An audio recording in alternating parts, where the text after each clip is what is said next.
and today we're talking about drugs and we're talking about substances. So, this is something that I've actually learned. It's that drugs give and they take, and you can't escape their wrath. But what does this really mean? Well, I've learned this when I used caffeine, is that it's that caffeine, because it has benefits to it, well, now it isn't going to have benefits to it. It's going to have negative side effects, like negative associated effects with caffeine, because there is positive effects and there's so-called benefits, right? Like, what are the negative effects? Anxiety, heart palpitations, nervousness, stress, restlessness. Maybe you get sweaty, right? These are all like some negative effects of caffeine. And then there's the positives of caffeine. There's the positive effects, there's the benefits. You get like a increase in mental clarity. There's a cognitive benefit, right? Like, you're able to think better, sharper. You have like an improved memory, maybe improved coordination, a boost in mental clarity, a boost in focus, memory, and sharpness, and like maybe you're more social in a social environment, in a social setting, right? These are all like the benefits of caffeine, or the desired effects of caffeine. So because caffeine gives to you, well, now it's going to take from you. It gives you, a cognitive increase, a boost in mental clarity, mental sharpness, improved memory, improved cognitive performance, or improved cognitive performance. But now it's going to take from you. Now it's going to maybe make you feel kind of restless, maybe going to dehydrate you, make you thirsty, make you feel all jittery. Maybe you start to get anxiety. You start to feel anxious, nervous, and like numb, right? Like, these are all of the things that it takes away from you, and it takes away your peace, and it takes away your calmness, in your stability, in your stableness. But then it gives you, mental clarity, focus, better a more enhanced memory, and so on. So this is every substance. This is what I found, is that substances, they give and they take. Like, there's no way around it. There's no escape. Whether that's alcohol, weed, caffeine, nicotine, even other things like sugar. They're gonna give to you, but now they're gonna take from you. So, there's no way around it. There's no escape. Taking these substances, taking any substance, it comes at a cost. And the cost can be your peace, it can be your stability, it can be your calmness, it can be your stableness, it can be maybe your health, maybe some of these drugs like alcohol, which is an anti-nutrient. It prevents the absorption of minerals in the body. So when you drink a lot of alcohol, because you want to lower your inhibitions, right? Like, in a social environment, you decide to take the alcohol because you want to lower your inhibitions and you want to enjoy yourself a little bit more. But there's a cost for that. You're putting a lot of oxalates in your body, or anti-nutrients in your body, which are going to prevent the absorption of minerals in your body, and it's going to bind and it can deplete your minerals in your body. It can bind to the minerals in your body, and it can deplete your minerals in your body.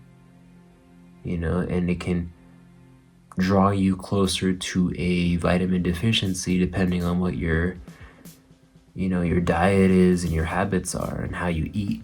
So it's like, well, that's the cost of taking alcohol. But you want to enjoy yourself a little bit more. Maybe you want to enjoy the alcohol a little bit more. You want to lower your inhibitions a little bit more. But it comes at a cost, right? Like that's also with nicotine and weed and tobacco, sugars. So this is the law. This is how nature created these substances to play out. This is how nature created our chemistry to react to these so-called substances and these drugs. There's no escape. Everything has its consequences, and everything has its pros and its cons, you could say, or per se. So the goal, the ultimate goal is to get to a place where if you're trying to evolve and you're trying to grow and you're trying to reach your highest level, you're trying to really unlock your higher nature and your truer nature, and expand your level of self-awareness and consciousness. You want to get to a place where you're not dependent on anything outside of yourself. Any vice, any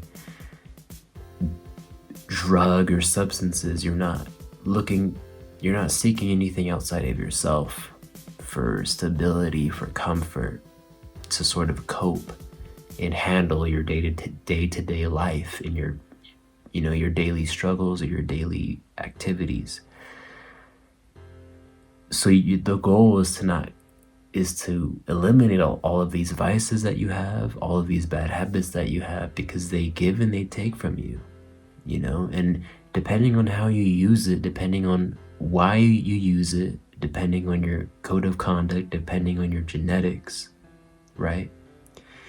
These things can be very detrimental to your spiritual growth and your conscious growth and even just your development as a person, right? It can be detrimental to your growth as an individual, as an adult, or as a person, right?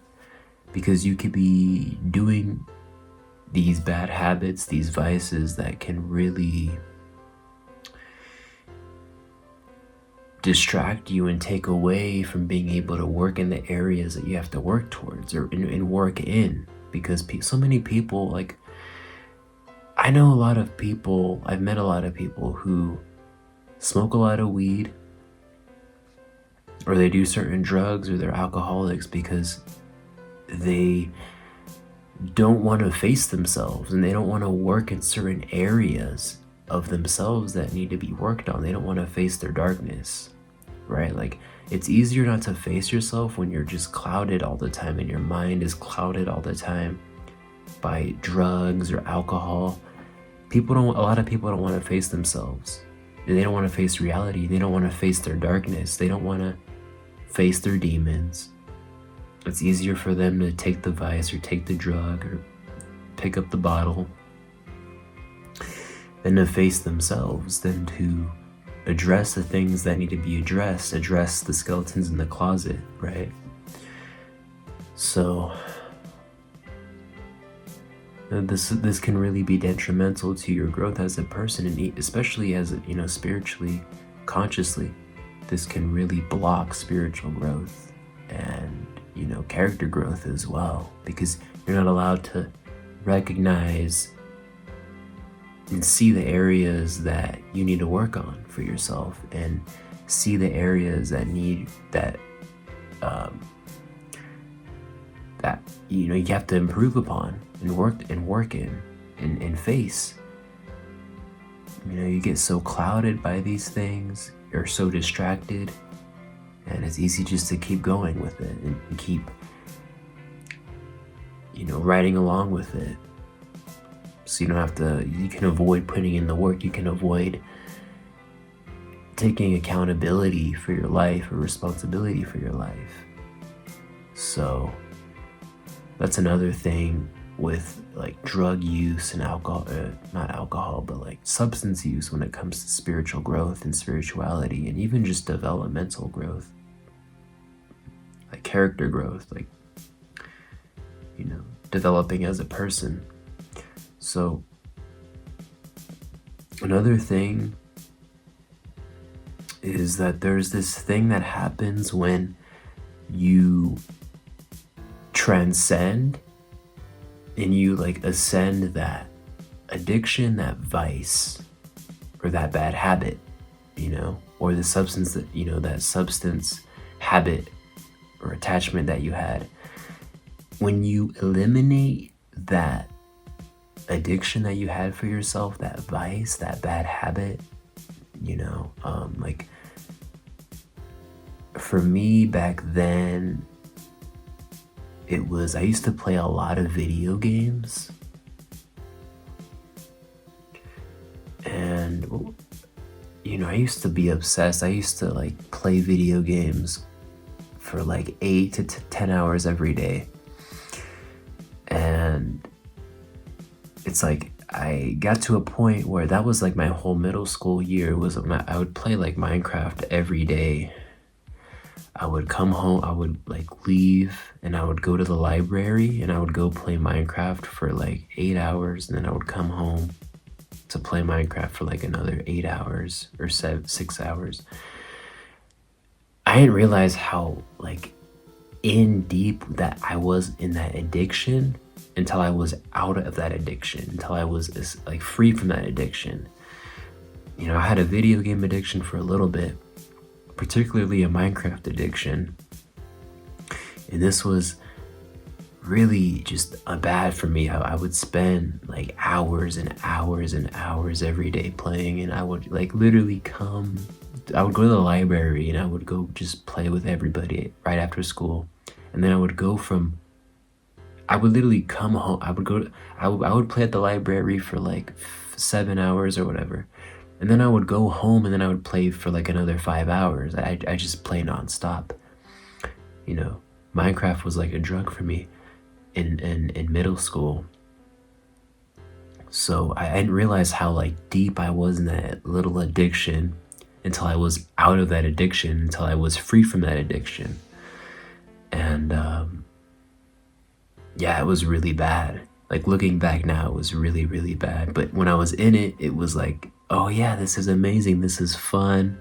This is amazing. This is like an intranscendental experience right now. Like this is insane. But I didn't realize how bad it was for me until I was free from that addiction and I was out of that addiction.